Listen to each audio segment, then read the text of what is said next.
WWE's a little bit of problems going on, right? They seem to be lowballing their talent, and their talent's looking to go elsewhere. We had Karrion Kross on. We spoke about his book, but he's been pretty vocal. Looks like his tenure or the dreams of going back to the WWE are over. We also know that the WWE purchased AAA, right? And wrestlers from AAA leaving. So you saw El Andrade just show up in AEW too. What are your thoughts on that deal? I don't know what WWE is doing. Honestly, I'm not very pleased with WWE right now. But we haven't gotten to the crown jewel, so I'll probably save my ammo for that. But I don't like it. Look, it's slowly like, when you have a Vince McMahon and the way Vince McMahon did things, and believe it or not, to those folks who don't realize this, Vince McMahon always thought about the fans when it came to pricing and how he did things and how he made stuff available to the public. It's all slowly going away. It's ebbing away. And we're being left with what I fear to be like what happened when Steinbrenner died and his son. It's slowly ebbing away. We're going to have this bland ass, not in touch with what the fans want or the people that the fans want to see, corporate garbage. And it's great to be a capitalist and it's great to have corporate success, but if you lose what makes the whole thing organically attractive to the viewing audience, the consumer, the American consumer, the world consumer, and you become a corporate bland product, you're going to lose, or you're going to have a serious headache from competition until you figure out that you're fucking up. And I feel like they're fucking up right now. Of course, they could just flash the dollars and go, well, we got this going on. And yeah, you're right. You do. But you're losing the organic. I'm not drawn to it. I'm not getting drawn into it as much as I used to. I'm starting to feel that it's becoming robotic. It's almost like watching the Yankees over the last bunch of years. Sure, there's some highlights, and sure, there's some stuff to tune into, and sure, it's making money, but it's not my Yankees. It's not the Yankees I remember. And this is not my WWE I want to really know about right now. It's turning into a corporate cash grab. I'm not happy. Fair enough, dude. Do you think this opens the door for an MLW, TN? No, I know TNA. I can't even no, consider it an entity anymore because it is a no, WWE entity. But does no. this The open a only door to AEW? that's the only door, the only company capable of going through the door at the given moment. No, those other companies are just too small and won't be able to. Don't have the brain power or the foresight to do. But Tony Khan does have the money and does have a major network and does have some big names in this business already. If he was smart about it, he'd bring in a wrestling shark, not a Bischoff with, or someone like that, but a real wrestling mind that can help him get to where he could get to if the WWE leaves that door open. I gotta agree with you, man. I think he's just getting the right booker or the right partner away from making a difference. What Yeah. about NWA, man? What do you think about the NWA? You know, it's so funny, dude. I caught it on cable one night. I don't know why it was on. Um, I got Mike Knox, dude. Yeah. He was in studio. He wasn't a bad looking guy, right? Well, he's better looking than Macho. We were talking about Macho last week, so But I'm just saying he wasn't a bad looking guy. not an ugly guy. No. Why? You see what he looks like now, dude. He's like, it's like, what did you do? Ugly yourself up? Like, what is your problem, dude? Oh, maybe. Why is he playing Jimmy, it's like I don't understand it. I really don't. Is he playing a vicious heel over there? I haven't been He's catching it. playing some bald-headed heel, and he doesn't look good, dude. He just doesn't look good. He doesn't look. I don't know. I don't know. I was like, wow, this guy is the guy that hooked up with Melina, Oh, right? that's what you're thinking about? Stuff like that? Well, I'm thinking like he wasn't a bad dude. When he was in studio, I was like, okay, this is a guy I could understand why he hooked up with Melina. Like I understood why she was into him. You know what I'm saying? I guess. I don't know. NWA, it's funny. I'd rather root for. Oh, is that what he looks like right now? Might even look a little worse, dude. But I mean, look at that, Okay. dude. I'm sorry. The guy was I just don't get it. Maybe he's just immersing himself in the role by shaving the head, growing the beard, getting all scruffy and ugly. I don't know. I don't They know. could be just embracing the role. I'll be honest with you, dude. Maybe you should embrace in your brand a little bit. You know what I mean?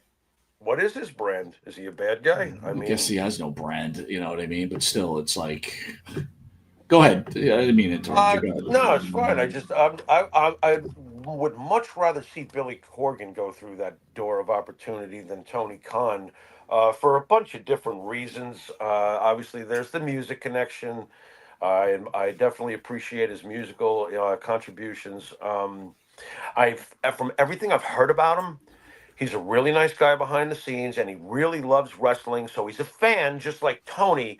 But I'd rather have his kind of fandom and how he approaches things and runs things out. But I don't think he's got the resources that Tony does. So Tony seems to be, Here's the problem, Jimmy. realistic. I don't think these guys who are running these organizations get it.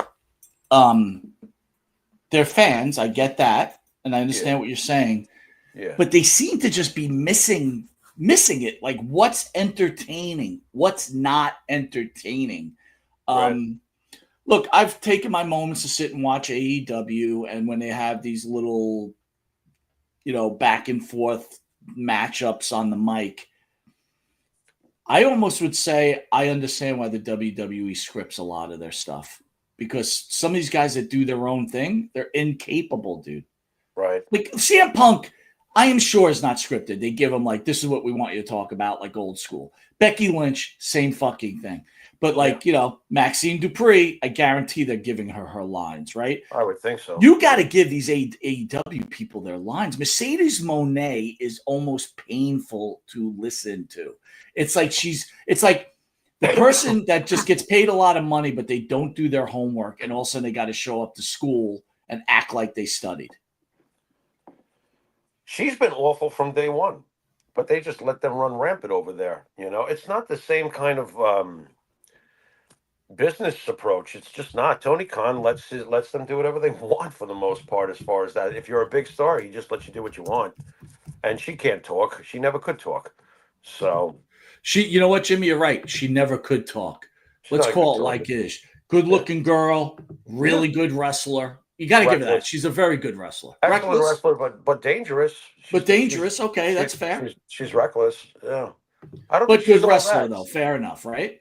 Yes, no, she's a great wrestler. I wouldn't say she's not a great wrestler. Her contributions in the past have already earned her that title. Right. How's that? Totally marketable, right? Sure. Everything that you're looking for, but you're right. It's like she cannot speak, dude. It's painful. I'll tell you fucking painful. I'll tell you the biggest reason why she's not what I'm looking for. Her personality. I would not want her in my locker room. I'm sorry. But as a character, that's what you're looking for, right? That bitchy, but I don't want her in girl. my locker room, though.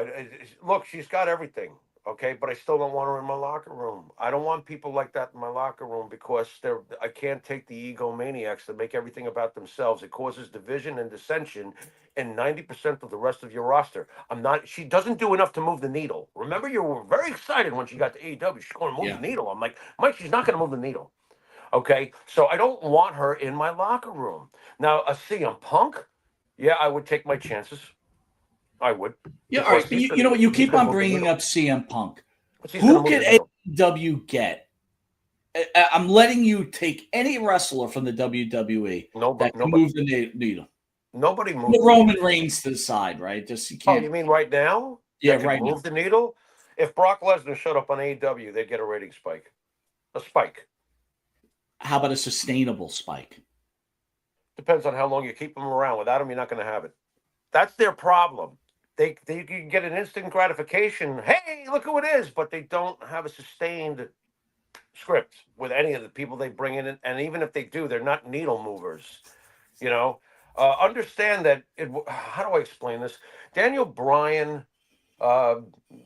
Moxley, Jericho. They by them coming to that company, they moved the needle from 0 to whatever they got to. What did they get to? Around a million and 1.2, something like that. Right. They were needle movers when you're taking a company and going from 0 to whatever. So they moved the needle just by being on the fucking roster. Okay. CM Punk is the only one of anyone they've added in the last bunch of years, in my mind, that came in and actually jumped the ratings. No one else has done it. No one. It doesn't matter who they take. No one. Because their product isn't very good as far as storyline long term. I got to watch these two. I've got to see this on a mass level. They don't. I'm sorry. They are falling short. Their diehards can say whatever they want. But the bottom line is that they have not been able to deliver on a top end entertainment shtick to make people tune in every week on the level that WWE does it.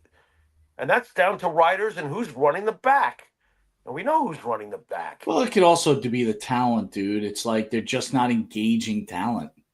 Yeah, but Moxley was engaging because he was part of the Shield. But he was not engaging by himself. There are a bunch of individuals, though. The problem is Tony lets the inmates run the asylum, and when you bring in each individual, they have individual thoughts and gains in mind, and it doesn't lead to really okay, I'll do the favor for this one, I'll do the favor for that one. I don't know, man. I just feel like they're lacking in the leadership and management areas that they would need. Talk to me about Tony Storm, dude. What about Tony Why Storm? don't I get it? Like, or is it exaggerated how good she is? I never asked you this. What's your opinion of her? I think Tony Storm actually has done amazing for her character after leaving the WWE, because in the WWE she had no character. And I never thought that she would do the sort of role she has played now for quite some time. And I think she's excellent at it. Now, does it get a little old? Yeah, because they've leaned on her heavily. You gotta pace a great character and keep them interesting. And if you're gonna have that character around for years, you really got to know how to write to keep it always strong. But her performances, to me, are never lacking. She's excellent at that role, and I'm shocked that that's what she became. Do I think that could work in WWE? Yeah, but just like MJF, you'd have to tone down her language. But you actually find her entertaining, then, is what you're saying. I don't gravitate like I've got to see what she did this week. So there is that problem, and that's that problem in general with AEW. I never feel like I've just got to see this no matter what. Last time I felt like that was when Punk showed up over there. But I think that it could work in WWE. It's one of those things that gives AEW a chance, because at least they're realizing we have some entertainment in our product, and she's very entertaining on that show. So, Ribshot says he thinks Orton could be a needle mover. Randy Orton in AEW. I think that would be a spike, and the only way it would be, something that would continue is that the writing is great and Randy's working in something that's just that interesting. But I can't see it being sustained. Look, if they couldn't handle Punk and figure out what to do there, I don't see how they're ever going to get it with anybody, as long as this current management is doing things the way they do. By the way, Jay Will thinks Jade Cargill is going to find her way back to AEW. She keeps wrestling like that in the ring, she probably will. You know what? You're right, dude. You're right. Yeah. This is turning out to be an epic fail with her, by the way, in my opinion. Yeah. Well, she has not shown the ability to. I mean, can she talk? No. Can she wrestle? What do you think, Mike? Yeah. No. So you can look all pretty as you want, Once upon a time, and I probably really shouldn't put him down this much, because he's definitely better than who we're speaking of. But you remember Matt Morgan? Yeah. Oh my God! Remember looking at Matt Morgan? Looked awesome. Now he's a podcaster. Not exactly 10 people. Yeah, not exactly, a whiz in the ring and stuff like that. You could have the greatest look in the world. I mean, it's not my fault. What was it? Yeah, but isn't it the Booker's fault? Like, shouldn't you just brought Jade in and she just beats the shit out of everybody, no matter who it is? Of course it's the Booker's fault, because that's the only way to present someone like that, I mean, if WCW had tried to present Goldberg any other way, it would have failed. The problem is, Jimmy, she's just not an athlete. As great as she looks, she's not an athlete. What I mean by athlete, she could have been a basketball player or a volleyball player and probably okay at it, but and looks like $1 million. Don't get me wrong, gorgeous lady, built like a brick shithouse, but she just doesn't have it, dude. She's no Bianca Belair. You know what I mean? Oh no, not at all. And an athlete requires having athletic skill. Look, I'm sure this isn't news to you, but you can line up some of the greatest bodybuilders in the world. If you ask them all to do a 100-yard dash and go, you can hear the hamstrings all tearing. It's funny You you know what I brought up mean? bodybuilding. I was going to ask you about this. Would you like to interview some bodybuilders, like old school bodybuilders? Would you be Not interested in that at all? me particularly, no. But Okay. I'm sure you would be. You know. Well, I was thinking like if I could get our hands on Lee Haney or Look, if it's you a know, legend, I'm never against speaking to a legend from any field. You know, right. we've had other look, we've done other things. We had Jackie the Joke Man on. That Yeah, was sure. incredible. That You was know what I mean? incredible. We do other stuff. We had Mark Coleman on. He was freaking great. Dude, how You know, fucking awesome. And by the way, The Rock's movie is fucking tanking, dude. What about the guy got accolades for his acting and the shit is tanking. I am telling you, that whole career is just a veil. I'm sorry, man. There is no great movies in there. Where is your great Oscar worthy performance? They're saying this is that kind of performance. That's what they're saying. But the movie's terrible, right? But it's tanking. What Jimmy, I got to be honest with you. I don't think people are interested in seeing a niche, just like the Iron Claw. As much as we all love wrestling, okay, Yeah, it's a niche audience, dude. of It's a course it is. niche audience, okay? Yeah, It is. yeah, I know. In a world of 1 billion people, there's about 3.5 million wrestling fans. Probably, who knows? But it's smaller than the real population of the I globe. mean, come on, it's smaller than the NFL, Yes, I believe right? so. I Smaller think than so. the NBA, smaller than the NHL, smaller than MLB. I don't know if professional wrestling is smaller than the NHL. I'm not sure about that. You Really? know? Yeah, I'm not sure about that one. You know, we'd probably have to look into it. I wonder what the most valuable sports MLB, NFL, WWE. I wonder where they do sit as far as Well, value. if you You think might be about it just by surprised. the numbers that we heard, right? Might be I surprised. think you and me looked up the Cowboys. They were worth like $15 billion or something, right? Right. They were worth a lot. And the WWE sold for $5 billion. So maybe you got a point there, dude. Maybe you have a Right. point there. Right. Couple things I Right. want to cover, Jimmy. Yeah. 500 level has now improved on the M&P code. Now go to MP30 for 30% off. Jimmy, I got to tell you something, right? I was at the beach again, 500 level. If you guys haven't looked at the shirts, right, go to the website. It's incredible. And I got to be honest, right? So it was a little chilly today. I brought the dogs to the beach. I was off work for the It was Jewish cold holidays, today. right? It's It wasn't cold. Yeah. cold, but Well, I have from 500 level, I have a Roman Reigns sweatshirt. Now, usually sweatshirts are not always the nicest fabric, unless I'm into really nice fabric because I just don't like things up against my skin. So Yeah. usually I'll get thinner type of shirts, but this is a heavy sweatshirt. The fabric, unbelievable. And you're going to get a deal at 30% off, Jimmy. I mean, my God, it's a no-brainer, guys. I am telling you, once you get one shirt from them, you'll get 50. I they're so guarantee it. comfortable. And They're they've got so all the sports. comfortable. Yeah, dude, tell me what you think of it, Jimmy. They're so comfortable. I got to get a long sleeve now. I'm telling you, I got to, because it was chilly today, especially for a guy who's been in Panama City Beach the last 2 years. It was chilly today, and I love the material. It's so silky. Is that the right word for it? I don't know. No, absolutely. Absolutely, dude. It's so comfortable. So yeah, I got to get myself some leveled long sleeves. That's for sure. 30% And again, off. it doesn't, they got plenty of wrestling stuff. They got baseball stuff. They've got football. They got everything, dude. MMA. They got it all, man.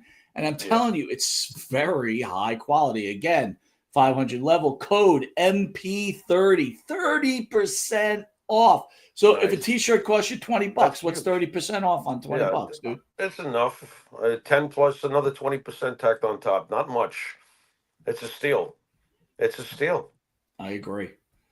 I want to remind everybody too, the Monte and the Pharaoh show, hit the QR code, be willing to check out our shows on YouTube, where we got almost 24,000 subscribers. Go to our Facebook page where we're approaching 27,000 subscribers. And again, if you feel like donating to the show, please go to the Monte and the Pharaoh webpage, hit donate. Helps us bring in more guests. Trying to entertain Jim. We've got the big event coming up, so a lot of good stuff happening right now.